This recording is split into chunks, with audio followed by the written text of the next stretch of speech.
자, 안녕하세요. 이번 시간에는요, 여러분 교재 491쪽. 자, 소득세 들어가죠. 소득세. 소득세 기본 개념이 바로 뭐냐? 개인이 1년 동안에 발생한 소득에 대해서 부과하는 게 소득세법에 따라 소득세고, 법인은 법인세법에 따라 법인세를 부과하게 됩니다. 그래서 오늘 공부할 이 소득세 부분에 우리가 여러분 교재 492페이지에 보시면 그림 박스 나와 있죠.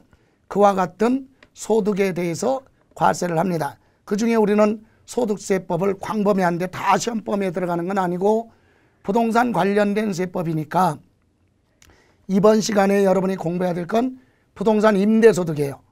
임대소득.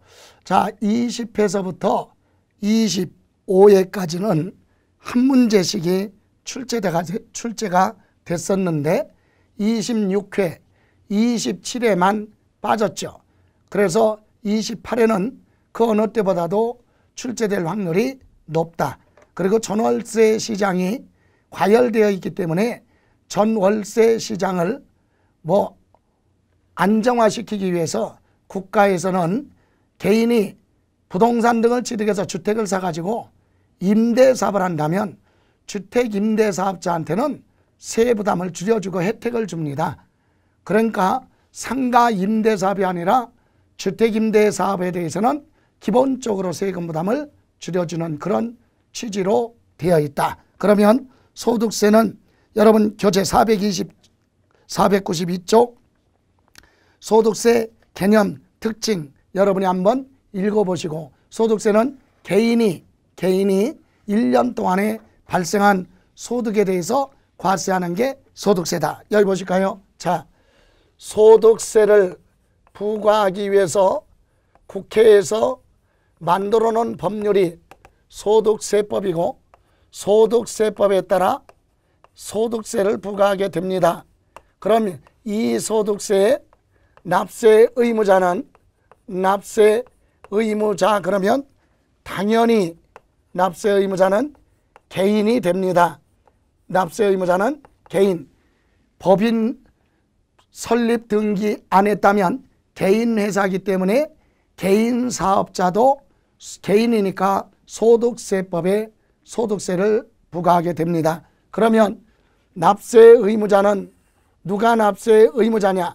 그래서 납세 의무자의 용어가 거주자가 나오고 또 하나 비거주자 나오죠.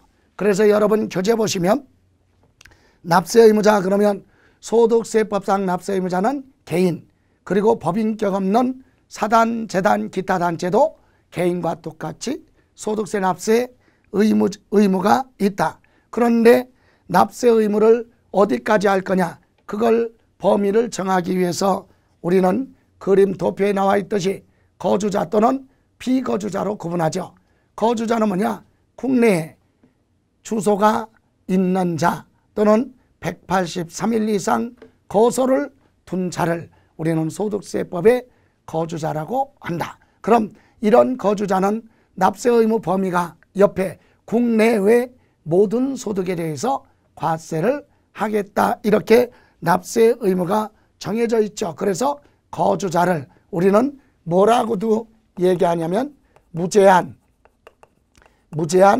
납세 의무가 있다. 이렇게도 얘기해요. 한계를 정해놓지 않았다. 국외 우리나라에서 벌었던 외국에 나가서 벌었던 전부 다 우리나라 소득세법에 따라 소득세 부과하겠다 이 얘기입니다. 다음 비거주자. 여러분 교재에 나와 있듯이 비거주자는 거주자가 아닌 자, 다시 말하면 국내에 주소도 없고 183일 이상 거소도 두지 아니한 자, 이런 비거주자는 납세 의무를 우리나라 안에 발생한 소득에 대해서만 과세를 한다. 그래서 국내 원천 소득에 대해서만 과세하기 때문에 제한 납세 의무가 있다. 이렇게 얘기를 합니다. 다음 이렇게 해서 납세 의무자는 개인, 거주자, 비거주자. 거주자는 국내외 무제한 납세 의무, 그리고 비거주자는 우리나라 안에 발생한 소득에 대해서만 우리나라 법에 따라 소득세를 부과하겠다 이거죠. 자, 그럼 이런 소득세는요, 기간이 정해져 있어요. 과세 기간. 그래서 순서를 바꿔서 밑에 과세 기간 나와 있죠. 원칙, 예외. 자, 여러분 소득세는 원칙이 언제서부터 언제까지 발생한 소득에 대해서 과세를 할 것이냐. 그래서 원칙이 1월 1일부터, 원칙은 1월 1일부터 12월 31일 요 1년 동안에 발생한 소득에 대해서 과세를 하고, 그럼 1년 동안에 대한 소득을 계산해서 다음 연도 5월 1일부터 5월 31일까지 확정신고로 되어 있죠. 다음 그 밑에 예외는 소득이 있는 자가 사망했을 때는 1월 1일부터 사망한 날까지, 외국으로 출국하는 경우는 1월 1일부터 출국하는 날까지를 과세기간으로 하겠다. 이렇게 소득세법의 과세기간은 예외로 이렇게 두 가지밖에 없어요. 그럼 여기 잠깐요. 소득세 과세기간은 1월 1일부터 12월 31일인데 만약에 1월 1일부터 사업을 하다가 10월 1일 날 사업을 보였어요.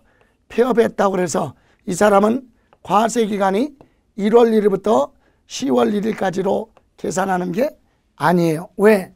사업으로 인해서 발생하는 소득은 여기까지지만 이 사람은 사업 말고 요 기간에 또 소득이 발생할 수 있기 때문에 개인은 예외 규정이 상속 또는 즉 사망하거나 외국으로 이민 가는 경우를 제외하고는 예외가 없어요. 그냥 1월 1일부터 언제 12월 말까지, 또는 중간에 여기서부터 개인 사업을 개업을 했다. 개업 3월 1일. 그렇다고 해서 과세기간이 이렇게 개업한 날부터, 개시한 날로부터 12월 말까지 그렇게 가지 않습니다. 항상 1월 1일부터 12월 말까지다. 이렇게 이해하시고요.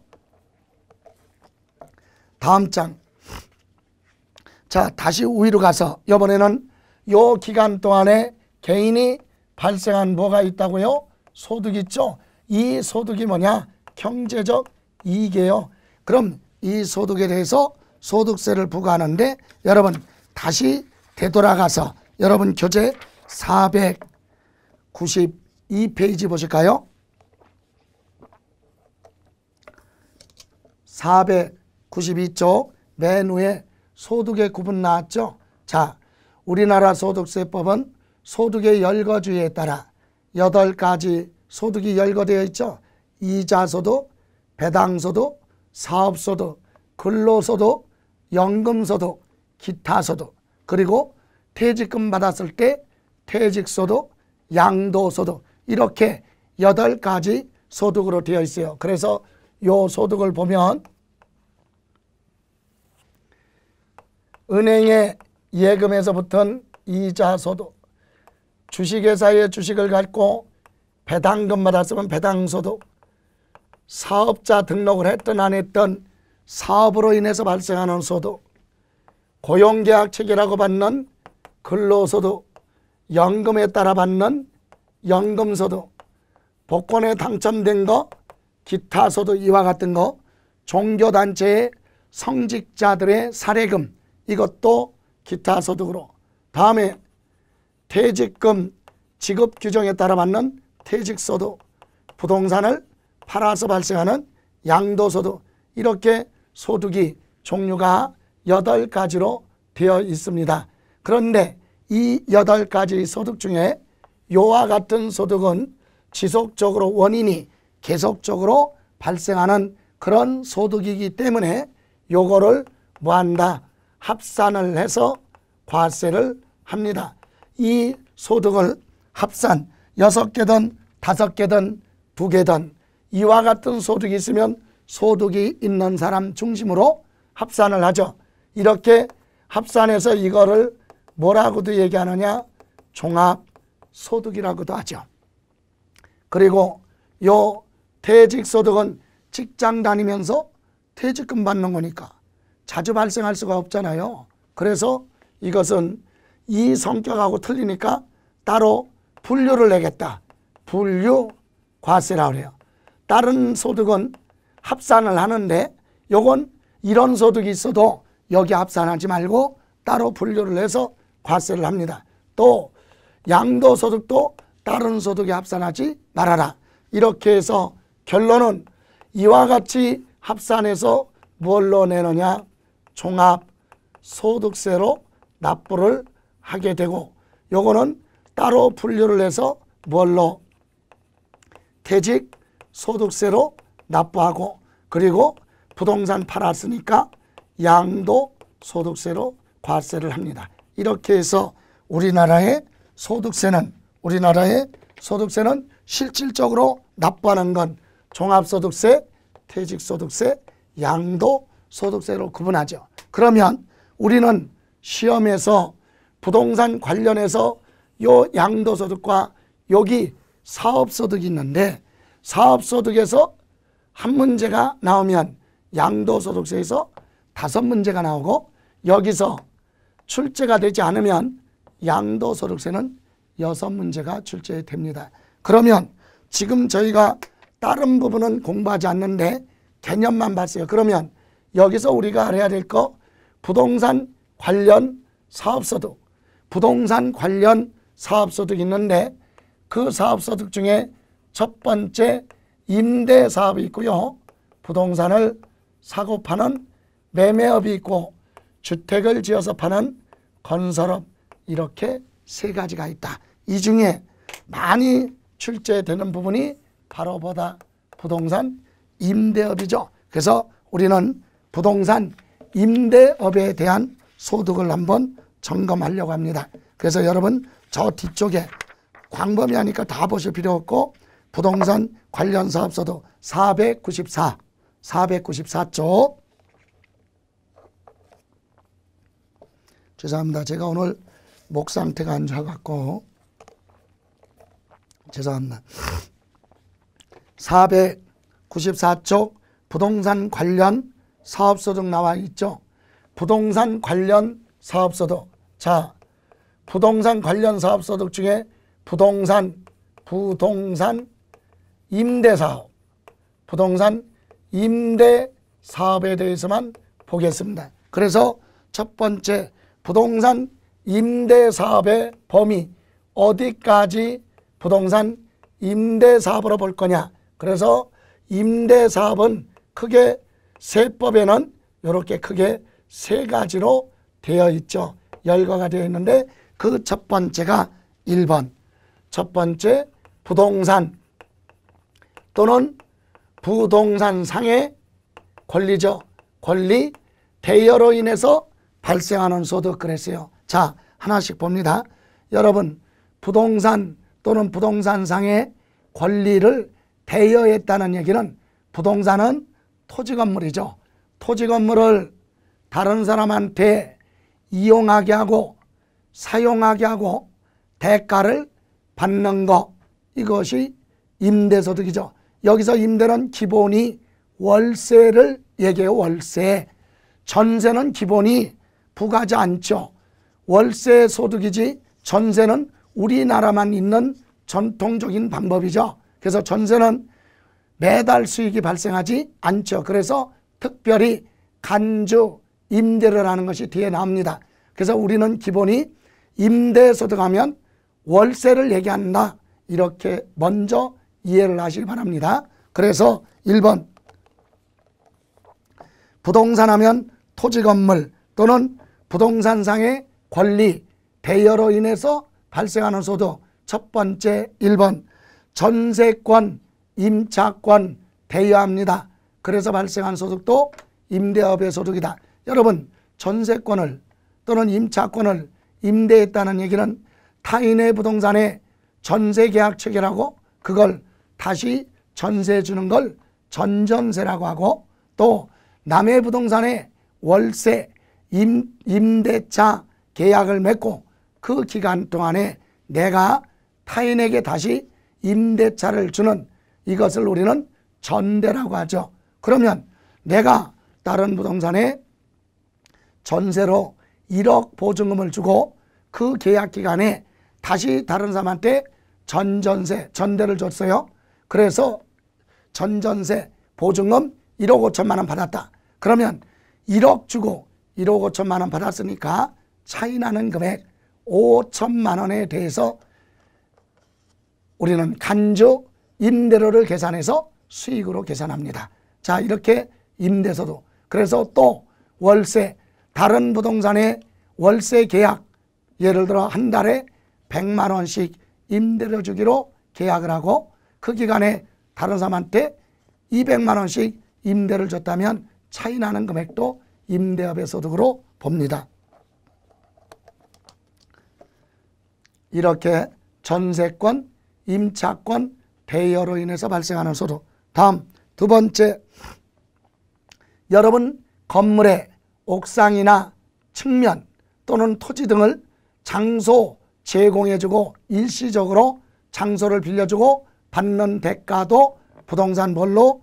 임대업으로 보겠다. 여러분 건물의 옥상에 어떤 화장품 회사에서 와가지고 광고탑을 설치하겠다.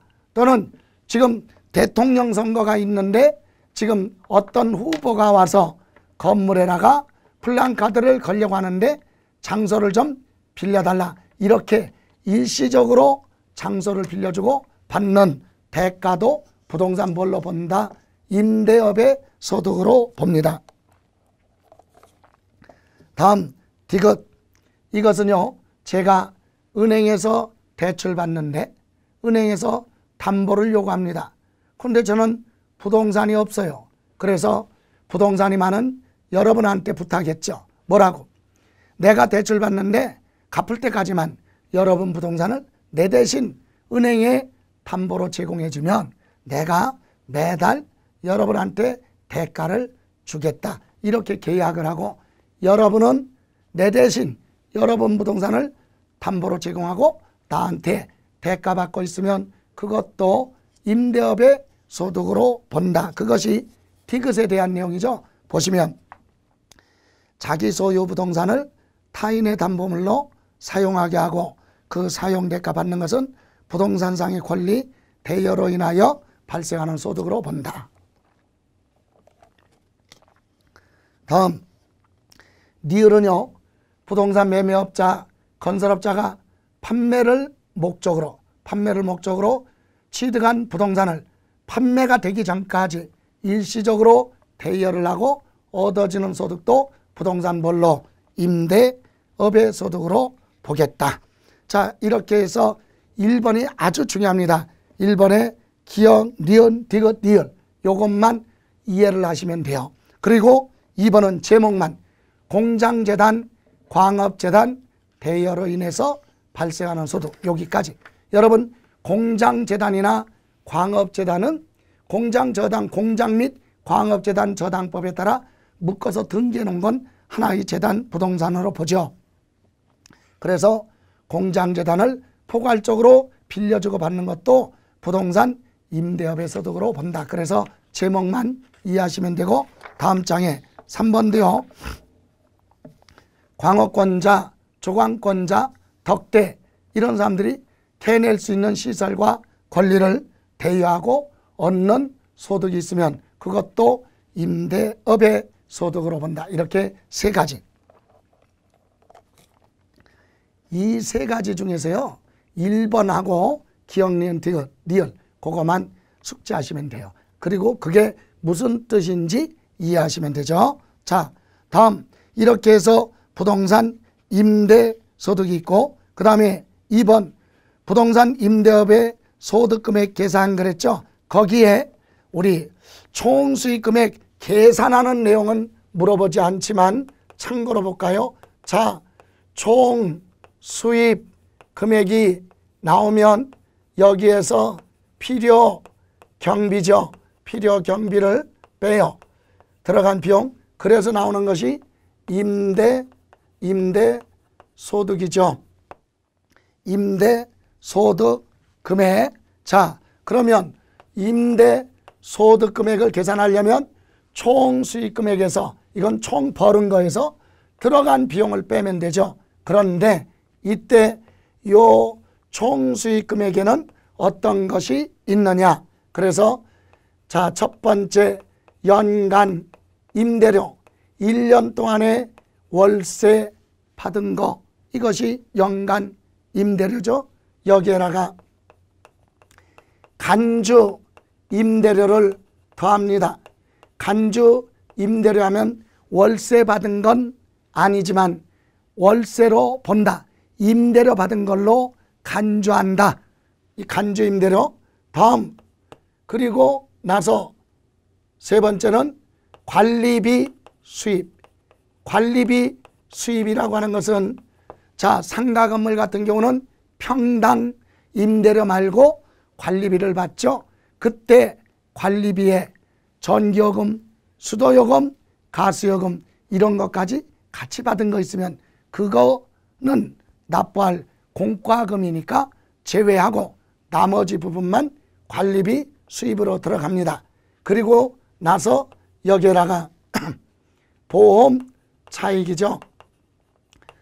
보험 차익, 화재 보험에 가입했고 화재가 발생해서 보험회사로부터 보험금을 받아서 손실 부분을 복구하고 남는 보험금이 있으면 그것도 총수익 금액의 계산에 들어갑니다. 그런데 우리가 공부할 내용은 지금 여기서 이거예요. 간주임대료. 요 간주임대료는 임대료 받은 걸로 본다. 그래서 이 간주임대료는 첫 번째 일반 부동산의 임대사업자하고 주택 임대사업자의 간주임대료 계산이 서로 달라요. 일반 하면 상가 등의 임대사업 소득 계산할 때는 보증금이 있으면 그 보증금 전부 보증금 합계액에 임대사업자를 위해서 1년에 한 번씩 국세청에서 이자율을 고시를 하죠.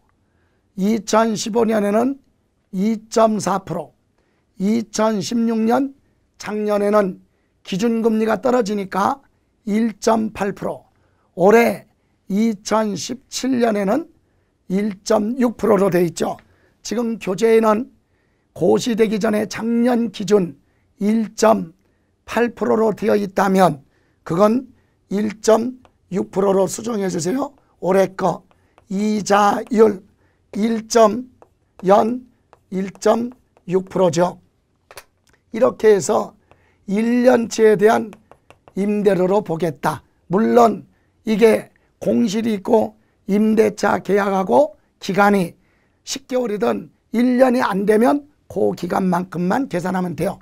1년이라고 가정할 때는 이렇게 계산하면 되겠죠. 그런데 주택에 대한 간주임대료는 세부담을 줄여주겠다 취지가. 그래서 여기는 3주택 이상이고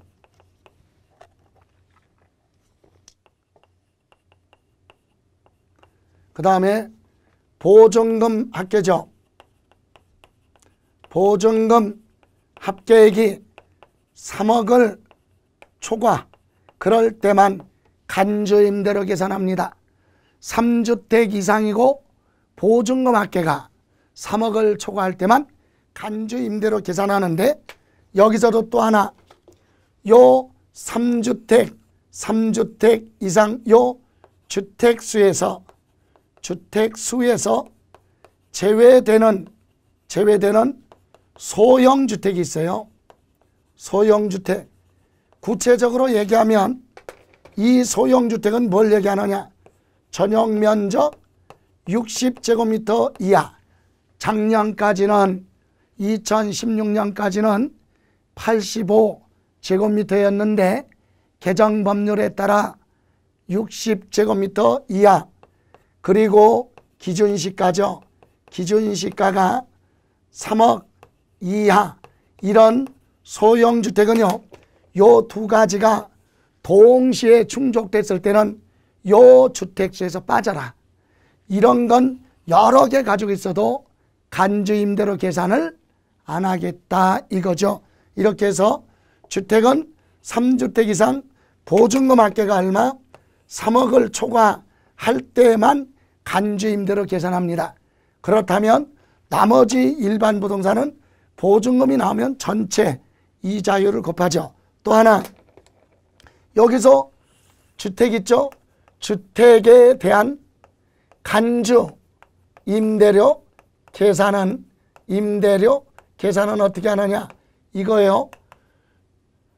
보증금 합계액이 나오면 거기서 3억을 초과해야 되니까 3억을 빼고 그 차감한 금액에 전부 다 예금한 걸로 보는 게 아니라 40% 정도는 대출금을 변제한 걸로 보는 거죠. 그래서 그 금액의 60%를 계산하라. 요 60%만큼만 은행에 예금한 걸로 보고 여기에 1.6%를 곱하면 그것이 간주임대료입니다. 그럼 예를 들어요. 보증금 합계가 5억이라고 그래봐요. 보증금 합계가 5억이면 여기서 3억을 빼고 그러면 2억 나오죠. 그럼 2억에 60% 그러면 1억 2천만 원이 나오겠죠. 그러니까 결론은 보증금 합계가 5억이 돼도 예금한 건 1억 2천만 원만 예금한 걸로 보고 간주임대로 계산한다는 얘기는 세부담을 줄여주겠다 이거죠. 그래서 1억 2천만 원 곱하기 여기에 몇 프로? 1.6%죠. 이렇게 해서 1년 동안의 간주 임대료를 계산하겠다 이 얘기입니다. 그러니까 주택은 무조건 세금 부과하겠다 그런 취지가 아니죠. 자, 계산하는 방식까지 한번 봤어요. 그런데 우리가 시험에서 기억할 건 이거다. 주택은 3주택 이상 보증금 합계 3억을 부과하는 경우, 초과하는 경우 간주 임대료를 계산한다. 다만 소형주택은 주택수에서 부과한다. 제외. 이것을 세부적으로 기억할 건 아니에요. 그래서 개념만 소형주택은 제외. 이것은 한시적으로 2018년 12월 31일까지만 이렇게 됩니다. 자, 그래서 3주택 이상이고 보증금 합계 3억을 초과할 때 간주 임대료 계산. 그래서 여러분 495쪽 3번 보세요. 간주 임대료. 거주자가 부동산 주택의 경우는 3주택 이상 소유하고 보증금 합계 3억을 초과하는 경우에만 해당하고, 그럼 주택이 아닌 일반 상가 등의 부동산은 그 보증금 전세금 받은 거에 대하여 총 수익금액에 간주 임대료 계산해서 산입한다. 그죠? 이렇게만 보시면 돼요. 그래서 주택은 3주택 이상 보증금 합계 3억을 초과할 때 간주 임대료 계산하는데 소형주택은 뭐한다? 제외. 이렇게 보시고 다음 이제 496쪽 우리가 기억해야 될 거 비과세. 임대소득 발생했지만 임대소득에 대해서 비과세 혜택을 주겠다. 부동산 임대로 인해서 발생한 소득의 비과세, 그 세 가지가 있는데 첫 번째는 농사짓는 논이나 밭, 다시 말하면 전답을 작물 생산에 뭐합니까? 이용하게, 생산에 이용하게 하고 받는 대가는 비과세다. 무슨 말이냐? 여러분이 전답을 가지고 있는데 그걸 저한테 임대를 줬고요. 임차인인 내가 그것을 가지고 농사져요. 그래서 대가를 준다. 그럼 여러분은 그런 임대소득은 비과세라 얘기해요. 그런데 이런 건 안 된다는 얘기예요. 여러분이 전답을 임대해 줬는데 제가 그걸 여름에 야외 수영장 사업에 이용하고 있다. 농지의 용도를 벗어났죠. 그래서 받는 대가, 여러분은 그거 세금 내야 된다. 결론은 뭐예요? 임차인이 어디에 이용하느냐에 따라서 임대인의 소득에 대해서 과세가 될 수도 있고 비과세가 될 수도 있는데, 임차인이 농사를 짓고 있다. 그럴 때만 비과세 혜택을 주겠다 이 얘기죠. 다음 두 번째, 이것은 국내 1주택 소유자, 1주택 소유자의 주택 임대소득, 항상 임대하면 월세를 생각하라 그랬어요. 왜? 전세 보증금은 매달 수익이 발생하는 게 아니라 간주 임대로 계산하니까. 여기 국내 1주택 소유자의 임대소득 그랬죠. 이건 우리나라 안에서요. 그러면 외국, 국외, 외국의 주택은 외국에서 임대하는 주택은 무조건 과세예요. 외국의 주택이 하나냐 두 개냐 관계없고, 고가주택이냐 아니냐 관계없이 다 과세예요. 그런데 우리나라 안에서는 1주택 소유자의 주택임대소득은 비과세다. 그런데 다만 무슨 주택? 고가주택은 과세합니다. 고가주택은 과세. 여러분, 고가주택은 가격이 비싼 주택이죠. 그러면 여기서 잠깐 보실까요? 자, 고가주택이 나와요. 고가주택, 이것은 가격이 비싼 건데, 우리 고가주택은 소득세법에 두 가지 나와요. 첫 번째는 지금 공부하는 무슨 소득? 임대사업소득에서 고가주택 나오고, 또 하나는 다음 시간에 공부할 양도소득에 대한 고가주택. 그러면 임대소득은 임대잖아요. 빌려준 거지 파는 게 아니니까 실거래가 없어요. 그래서 이때는 뭐냐? 기준시가, 공시가격, 기준시가가 9억을 부하는 거 초과.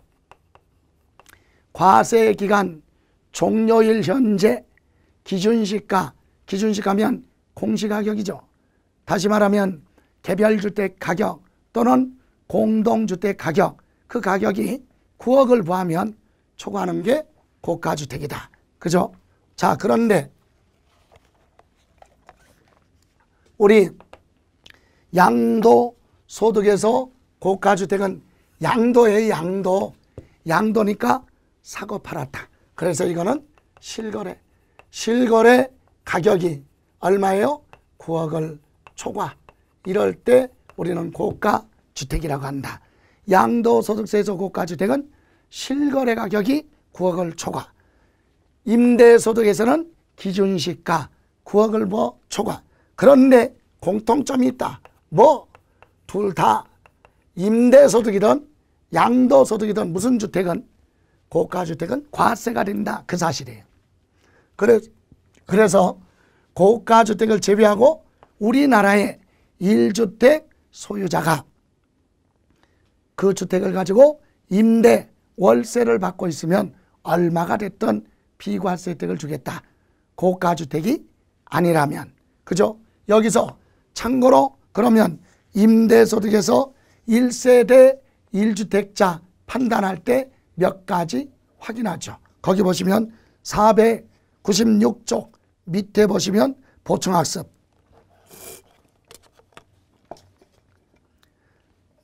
자, 임대소득 비과세 할 때 다음의 경우는 주택수 계산 그랬죠. 1번, 다가구 주택은 전체를 하나의 주택으로 봅니다. 그런데 만약에 구분 등기가 됐다면 그때는 각각 주택수로 본다. 다음 두 번째, 공동소유주택 있죠. 주택 하나를 여러 사람이 공동으로 소유하고 있으면 지분이 가장 큰 자 소유주택으로 봅니다. 근데 지분이 똑같아요.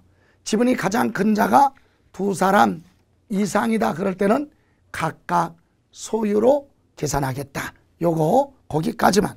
다음 3번에 보시면 다음 장 타인의 주택을 임대차 전세계약 체결하고 다시 다른 사람한테 임대 주는 거 전대, 전세 주는 거 전전세.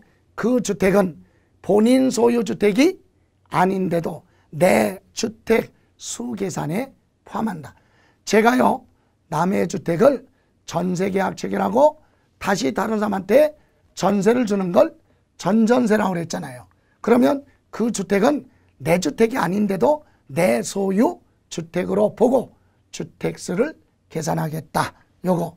그리고 마지막으로 본인과 배우자가 주택을 소유하고 있다면 그때는 합산을 해서 1주택이냐 2주택이냐 판단합니다. 즉 남편도 주택, 부인도 주택. 그런데 남편 주택은 가족이 살고 있고 부인 소유 주택을 임대를 주고 있다면 둘이 부부는 합쳐서 한 세대에 주택이 두 개니까 비과세 받을 수 없다. 이 얘기죠. 자, 이렇게 해서 다시 되돌아가죠. 496쪽으로 가서 이렇게 국내 한개주택 소유자의 임대소득은 비과세. 또 하나 세 번째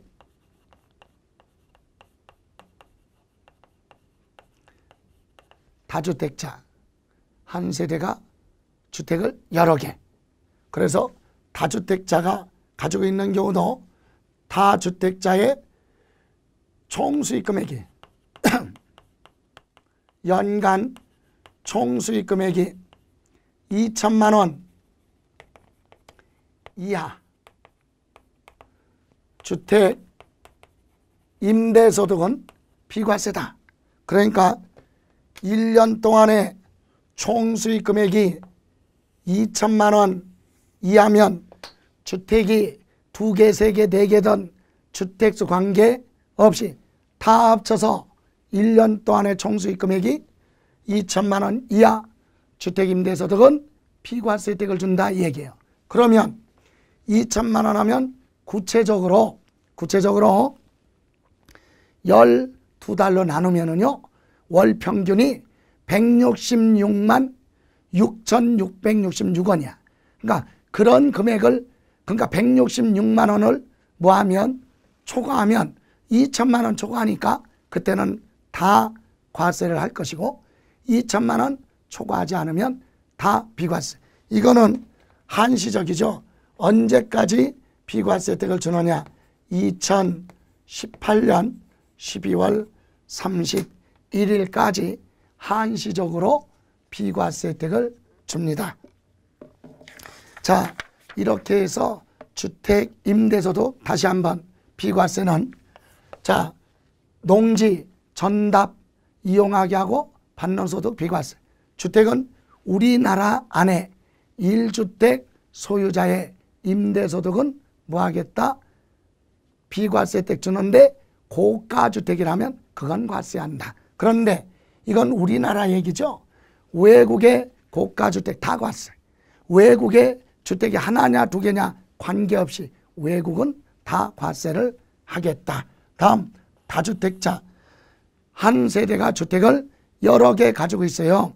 여러 개 가지고 있다가 임대를 하더라도 총수익 금액이 2천만 원 이하 비과세 혜택을 줍니다. 이렇게 국가는 소형 임대주택, 주택 임대사업자한테는 국가가 해결해야 될 전세, 전월세 시장을 개인이 이렇게 해결을 해주니까 그걸 장려하기 위해서 세금 부담을 줄여주겠다 이런 취지예요. 그럼 여기까지가 우리가 공부해야 될 부분, 핵심적으로 해야 될 부분이고 참고로 여기 잠깐 그럼 여기서 몇 가지만 연습 한번 해보죠.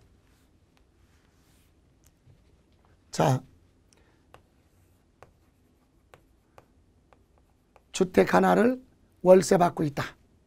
그러면 이거는 뭐냐? 고가 주택이냐 아니냐에 따라서 달라지겠죠. 자, 우리나라 안에 국내니까 고가 주택은 뭐한다? 과세하고, 고가 주택이 아니면 비과세. 그죠? 주택 하나 월세. 다음, 주택 하나인데 전세다. 이건 계산할 필요가 없죠. 전세는 월세가 아니라 세금 안 내요. 다만 아까 그랬죠. 주택 몇 개에 3주택 여기 3주택 이상이고 보증금 합계가 3억을 부과할 때 초과할 때만 뭐 계산해요? 간주 임대료를 계산한다. 그래서 임대소득으로 보죠. 그러나 월소득은 없죠. 다음, 이렇게 월세 하나, 전세 하나 이렇게 가지고 있다. 이거는 전세는 소득이 없으니까 과세 안 해요. 그러나 이건 하나죠. 이건 과세한다. 그러면 이거는 어떤 걸로 가느냐? 자, 전세는 월세 소득이 발생하지 않았지만 주택수에 들어가요. 주택이 2개란 얘기예요. 그래서 주택이 2개서부터는 총 수익 금액이에요. 총 수익 금액이 2천만 원 뭐 하면 초과하면 뭐하고 뭐 간주 요거 간주가 아니라 요거는 그대로 과세를 하고 2천만 원 이하면 초과 안 하면 비과세 혜택을 주겠다. 주택이 2개서부터는 총수익 금액이에요. 그러면 월세 2개 이것도 이거랑 똑같아요. 총수익 금액이 이 2개 합쳐서 2천만 원 초과하면 과세, 2천만 원 이하면 비과세. 다음, 만약에 전세 2개다. 이거는 둘 다 소득이 발생 안 하니까 세금 안 내죠. 간주 임대료 계산도 안 합니다. 왜? 2개니까 3개에서부터라고 그랬어요. 그러면 하나 볼까요? 여기는 그럼 어떻게 돼요? 자, 전세 3개다.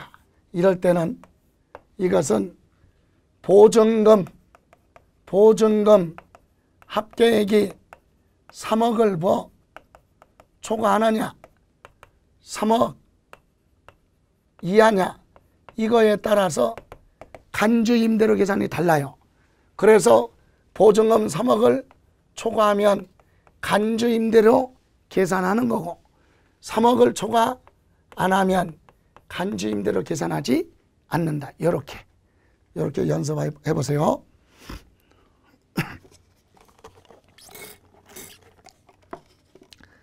여러분 교재 497쪽에 보시면 거기 2월 결성금 1번 공제라고 나와 있죠. 거기 니은만 보세요. 자, 개념이 이겁니다. 주택임대사업 말고 일반 상가 등 임대사업에서 발생한 손실, 결성금은 다른 소득에서는 공제받을 수 없어요. 그럼 다음 연도 부동산 임대사업에서 발생한 소득에서만 공제해 주죠. 그런데 중요한 건 주택 임대사업에서 발생한 결성금은 다른 종합소득 계산할 때 다 공제받을 수 있다. 요거 하나만. 그래서 니은 부동산 임대업에서 발생한 거기 줄쳐요. 부동산 임대업에서 발생한 결성금은 종합소득 과세 표준 계산할 때 공제 안 해줘. 다른 소득에서 공제 안 해요. 근데 끝에 뭐라 그랬어요? 다만 주거용 건물 주택이잖아요. 주택 임대업에서 발생한 결성금은 다른 소득 금액에서 뭐한다? 공제를 한다. 그거. 주택 임대사업에서 발생한 결성금은 올해 다른 소득이 있으면 거기서 공제해줘요. 주택만. 그럼 상가 임대업에서 발생한 소득은 공제해주지 않는다. 이 얘기죠. 다음 그 밑에 부동산 매매업 하면 매매는 사고 파는 횟수가 많으면 매매라고 보죠. 그래서 여러분 부동산 매매업의 범위는 1번 한 줄만 보고 갈 거예요. 두 번째 줄, 매매는 부동산을 사고 파는 거래가 자주 발생했으면 사업으로 보는데 어떨 때 사업이냐. 거기 두 번째 줄, 부가가치세법상 1과세 기간 내 한 번 이상 부동산 취득하고 2번 이상 처분했다. 그래서 거래가 도합 3번이면 이것은 사업으로 보죠. 그럼 왜 이게 중요하냐면 개인이 부동산을 여기 볼까요? 여기 잠깐. 자, 요거 보세요. 개인이 부동산을 처분했어요. 팔았어. 그래서 발생한 뭐가? 소득이. 자, 이 발생한 소득이 여기 보세요. 요거 사업소득으로 갈 수도 있고 양도소득으로 갈 수도 있다. 그럼 사업소득으로 가서 어디? 부동산 무슨 업? 매매업으로 가서 종합소득세로 과세 될 수 있고, 양도소득으로 가면 다른 소득이 있어도 합산하지 않고 양도소득세로 따로 냅니다. 그러면 어떨 때 사업이냐? 요때 사업으로 보느냐 안 보느냐 기준이 거기 나와 있는 아까 497쪽에 1번의 두 번째 줄, 부가가치세법상 1과세 기간하면 6개월이에요. 6개월. 6개월이라는 기간 안에 한 번 이상 부동산 취득하고 2번 이상 처분했다. 이럴 때는 사업으로 보고 어디로 간다? 종합소득세로 가서 다른 소득과 합산하죠. 그러나 여기에 해당되지 않을 때 여기 양도소득으로 가는데, 그러면 여기에 해당되는 걸 우리는 뭐라고 얘기하느냐? 계속적, 반복적으로 발생했다 이렇게 얘기해요. 그럼 1회 이상 취득, 2회 이상 처분, 거기에 해당되지 않을 때를 일시적 또는 비반복적 이렇게 얘기하죠. 그래서 일시적, 비반복적이면 양도소득으로, 계속적, 반복적이면 사업으로 갑니다. 여기까지만. 그래서 오늘 요 시간에는 중요한 것이 바로 임대소득 1번, 그리고 간주임대로 계산 주택만 3주택 이상 보증금 합계 3억 초과할 때 간주임대로 계산, 그리고 비과세 1주택 소유자의 월세 임대는 고가주택이 아니면 비과세다. 그런데 외국의 주택인 고가주택, 주택수 관계 없이 국외 소재 주택은 전부 다 과세를 한다. 우리나라 안에서만. 그리고 다주택자, 한 세대가 주택을 여러 개 가지고 임대 사업을 하더라도 총수익 금액이 2천만 원 이하면, 초과하지 않으면 2018년까지는 과세하지 않겠다 이거죠. 자, 이렇게 마무리하시기 바랍니다. 자, 다음 시간에는 구체적으로 이제 양도소득세 가지고 다루는 걸로 하겠습니다. 고생하셨습니다.